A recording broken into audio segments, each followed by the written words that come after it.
Culture Couture Podcast. I'm your host, Shannon Balenciaga, and I have a special guest in the house tonight. Right here on the CCP, welcome to the family, the Lord Brody, the life of the party. What's up? Oh my gosh.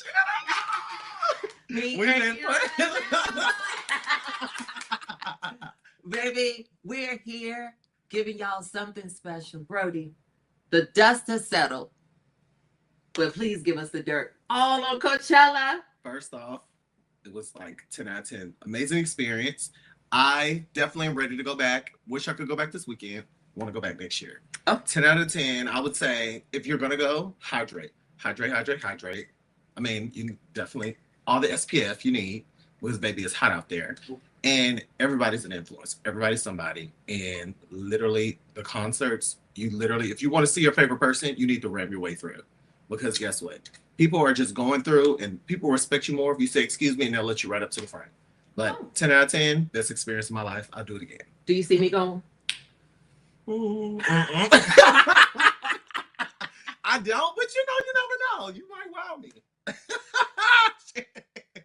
Shannon, you could do it. I mean, if I know, you could do it. If I had, you would be there VIP for the look. Service. VIP. You gotta have artist pass. Artist pass. Artist pass, easy. Boy, I can't. That's you can only artist pass only. He right. Only artist pass. Only artist for an artist. Because anybody else, guess what? They thought Angela Oakley was melting on Housewives of Atlanta. Baby, I would be in hell. But Shannon, that little fan you had, everybody had one of those out there. I'm the queen. Period. Where them fans at? Where them fans at? Let me know. So we're going to get right down to it. Let's do it. So you guys, it's called Spin the Block. And our first topic of the day is a musical icon, Janet, If You're Nasty Jackson. And when I say Lizzo went on a podcast on the sibling rivalry, and she stated that Britney Spears was impersonating Janet Jackson. But catch this, she got heat because she said Janet Jackson is the queen of pop on Monet Exchange and Bob the Drag Queen's podcast. Here is why I said Janet is the queen of pop. Britney Spears is doing a Janet impression. And she said it. Janet is her diva. Yeah. Sure. There were no such things as pop divas before Janet. Janet was first. She was famous when Madonna was a kid watching her on television. Yeah. And I'm just putting it out there. It's not because someone is better than the other. She was just first. What's your thoughts? Do you agree or disagree? I agree that Janet definitely paved the way. I mean, if you think about it, Michael Jackson, Janet Jackson, she learned from her brother. We have iconic moments with the two of them. I mean, I don't think it gets any better than that. I think as we continue to rise through those situations, we have to always pay homage to the people who've come before. I would say I think she was a little nervous. So I understand that. She's passionate about how she feels. I think a lot of her timeline was a little mistaken. And what was about that? Because she said that Madonna was watching her as a child. As in, like, Madonna was a child and Janet was more so just an adult. Because when you look at the age range, Madonna's older than Janet. Correct. But Madonna was watching Janet. Because Janet was a star before. Correct. And a lot of people don't understand and get it that Janet Jackson actually's album came out before all of them. Mm-hmm. She is the original pop queen is Dionne Warwick. If we want to get down to a history lesson, she is the queen because she ushered in the pop.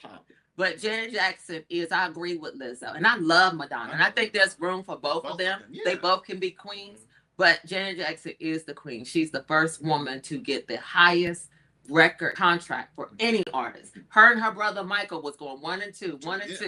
So that is a boss move even back in those days.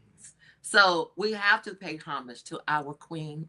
Even if you think about it now, like everyone to this day, like Sierra pays respects to Janet. Mm-hmm. And if you look at like even her performances that she does now, she's always saying how, there was something of Janet's that she was like, I want to implement that into my performances. I mean, granted, there's room for, like you said, there's room for everybody, but I think they always put a title on who is the number one. Yes. And they don't want to see other people's accomplishment at all. because there would be no Beyonce, there would be no Madonna if there wasn't for Janet. Yeah. Janet paved the way for women to be where they are, but also too, we're not going to diminish what Madonna did. Okay. Even though, hey Madonna, you did come and get the ballroom girls together stuff, and we help you become the famous star that you are. But we're not going to take it away that she actually revolutionized changing looks and things of that nature. So it's room for everything. But now the new queen is Beyonce. Beyonce, for sure. We love some Beyonce. Honestly, the way she revolutionizes everything with Cowboy Carter and Renaissance. I loved everything Beyonce has done, but I feel like the last 2 albums that she put out are huge bodies of work where they have a true meaning and true respect. It's always, we've known Beyonce as this R&B girly. And then when she put out Lemonade, she definitely stood up for, Black rights. But then these last 2, it goes deeper into, LGBTQ, queer culture. And then now we're talking about really where the cowboy culture come from and that whole history. Exactly. The whole country music of everything. So it's like, no one else is doing music like that, and I love the way she's revolutionizing. And what she's doing also, which is a great thing, she's using her platform to elevate those that don't have a voice. Exactly. And we commend you guys. Cowboy Carter will be in a city near you real soon. Stay tuned. We're gonna be there with our cowboy hats and our boots. Get your boots and your coat. But the most important thing, where the fans at? Where the fans at? Let me hear that. Where the fans at? I'm dying, for sure. Get your tickets now if you haven't. We'll see y'all there. Yeah, so the icebreaker. We're getting into the icebreaker at this time, and it's chilly. So the first thing we're going to do, we're going to talk about, would you hire your own personal protection? So I'm so biased about that. So now there is a personal protection app in the Apple Store where users can buy their own protection in Los Angeles or New York. And it's a hire bodyguard on demand. So they launched in February of this year, 2025. And the former Facebook employer who created this app aims to make private security more accessible. Users can select the bodyguard based on appearance, dress code, experience, and it's $100 per hour with a $129 annual membership fee. Additional options such as extra bodyguards, luxury SUVs, and surveillance. I think this is a wonderful thing, because I know if I'm going to somewhere, you want to create that whole fake narrative online, which y'all do. We call what? Influencers. Okay, it's Uber for bodyguards. And when I say it's sickening, the first name people gonna be giving. Who is that? Who that? I want to know. No, we gotta get our song. What's the song? Who that? But no, seriously, I think it's a great idea. I mean, people are doing it all day, every day. Every day. We see all the new influencers doing that. They sit on Bigo and all these different apps talking all this smack. Then you see them at clubs and showing up at events with bodyguards and stuff.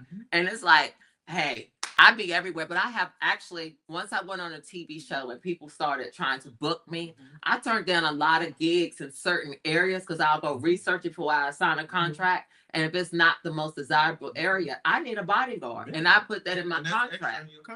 And then you need this in certain places because you need bodyguards to be able to have guns. Some bodyguards are not able to. I said, I can't come wearing all this designer wear and jewelry and stuff. And the first thing somebody do is knock me in the head and take my stuff or kill me. And then I'll be another statistic. I don't think so. Ain't an amount of money in the world that's going to take away my comforts of life.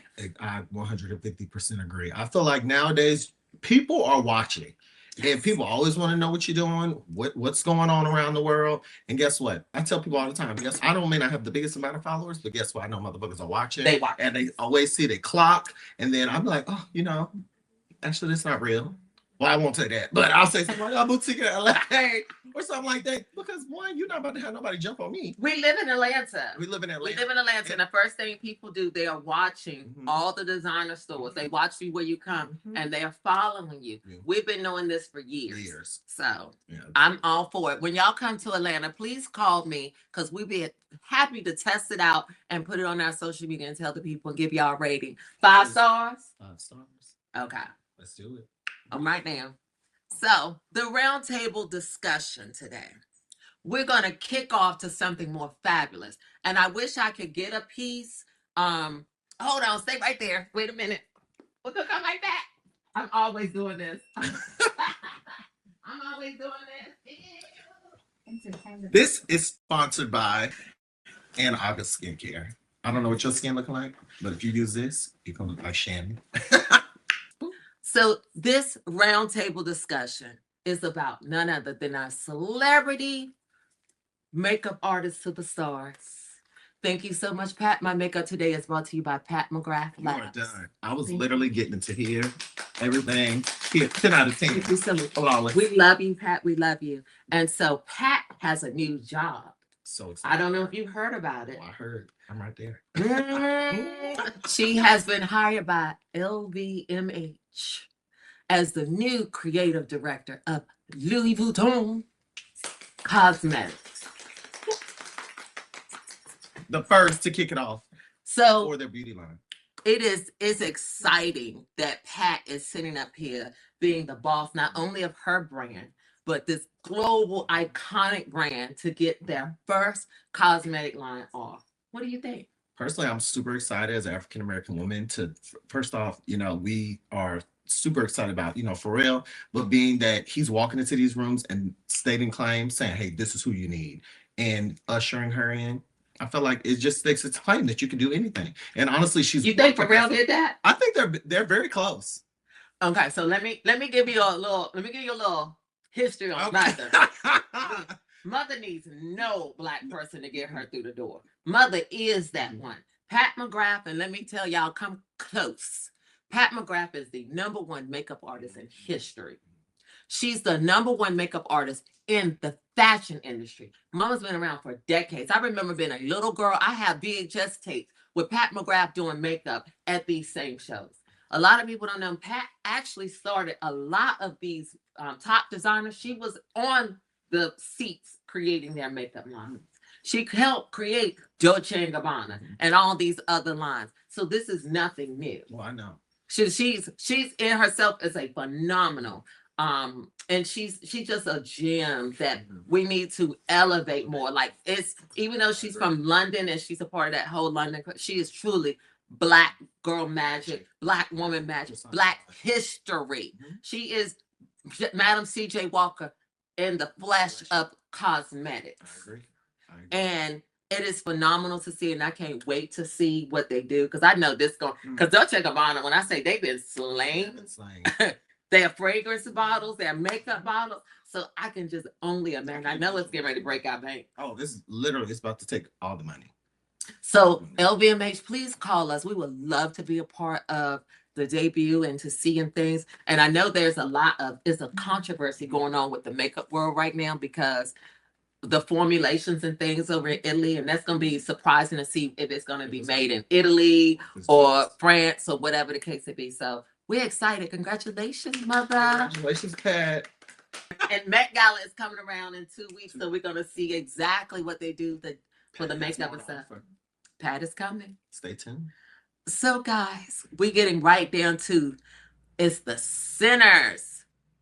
It's the sinners, baby. We're going to rate my fashion game, Sinister Edition. You guys, the movie comes out on the 18th, and it's going to be an amazing movie. We're excited to see the phenomenal Ryan Coogler is directing this phenomenon with Michael B. Jordan as the star. Oh my God. And we have his co-star Woo Me and also Delroy. I'm going to start off and tell you how I feel about this whole red carpet for the premiere. I think everybody failed. F's across the board. And we just left the opening of Louis Vuitton boutique here in Atlanta. Carmen is the new store director. And it was so exciting. It was beautiful. But I'm sorry. I love the jeans, but not for a red carpet. Yeah. And so I give F's across the board. I'm biased. I love Michael B. Jordan. I love Jason Bolden. And I think Jason Bolden hits Michael B. Jordan on the head. But I would give it to Michael. You know why I don't like, you know why I don't, bring that picture back up of Michael B. Jordan with that suit. You know why I don't like it? Because Michael B. Jordan is a very small man, and his suit is oversized and it's not fitted. Mm-hmm. He's a short guy and he needs to be fitted. He needs to be in a suit that needs to be fitted to him. Because he's you know what it gets? He's just like, Michael B. Jordan is like a Tom Cruise. And Tom Cruise does not divert from his formulation. And he should not either. Everybody's not meant to be trendy. Right. And that's the problem that we have now in the fashion game out here. Everybody's trying to be trendy. And don't get me started on everybody else. I just think they look the fool. I'm just gonna be honest. I did not like it. I love Michael B. Jordan. There's no fashion. Definitely, I agree. There's strong take. Let me tell you, if you're gonna hit the red carpet, you're a huge star. We have to remember tailoring is very important in men and women. Also, because at the end of the day, when you're doing a big red carpet like this for a big movie that's coming out like this, it has to be strong presence. Because at the end of the day, people like us are gonna reach you, and we love fashion and we love people look good. But what is the theme at the Met Gala this year? Black dandyism, yes, tailoring. And when I say I'm going to be myself, I'm going to be disappointed. And this is where we're going to talk about the Met Gala for a second. I'm going to be very disappointed because I already know that we're going to have so many Black people because it's so Black this year. So many Black people that's going to disappoint us. And the reason why I think they're going to disappoint because they're going to do what's current trend instead of doing what dandyism really is. And it's about tailoring, fit, looking fabulous. And I think that's where we're going to see a loss of translation. In the whole translation of it. I think, and me personally, I think it's a small portion of men that could do oversized suits. I think oversized was always meant for women. And I don't like that whole trend right now that men are trying to do because it just doesn't look well. It don't look clean. It don't look good. I feel like who really hits it on the head personally right now was YSL. With the oversized. Mm-hmm. And of course, my favorite, Jerry Lorenzo. I love Fear God. I love when certain women wear Fear God. It's not for everyone. Yes. But, because, a lot of women have been wearing a lot of his stuff, but certain women look really good in it. Mm-hmm. And I feel like he really knocks it on the head. Who really hits it, though? Janelle Monáe. Yes. That is, because you know what? She's the quintessential woman that borderlines androgynous. For sure. And it's so tailored to perfection. Don't do Michael Jackson no more. Let Chris Brown do it. Let it go with the socks, girl. I'm not shaking you, girl. I love you. We love you. But I agree. I want what I would love to see. I want to see women not just wear suits because I think a lot of people gonna think, oh, let me put on a suit and not that gown. I would love women to come and really take the whole suit and turn it upside down and do it a whole different way. Maybe even the Victor and Rolf and do suit and gown and maybe the gown coming up some type of way that is gifted. I would have never thought about that, but it's so Met Gala. Right. So we will be tuning in. Stay tuned for our Met Gala report from me and Kaylin. They will be right back right after these commercial breaks. Exciting news. We are now on YouTube. Make sure you like, share, and subscribe to Shannon Balenciaga's channel, and you can make your Anarcha Luxury Skincare purchase. Get your glow on right now. That's our show, guys. This is Shannon Balenciaga. Thank you so much, Brody, for being here. Thank you for having me. Thank you. It was sweet. It was quick. You guys, stay tuned for more on Culture Couture podcast. We love y'all and follow us, like, share, and subscribe right here on Culture Couture. Follow us on Instagram. Follow Lord Brody on Instagram, as well as me, Shannon Balenciaga. And don't forget to get your glow with Anarcha Luxury Skincare, because baby, the glow is there.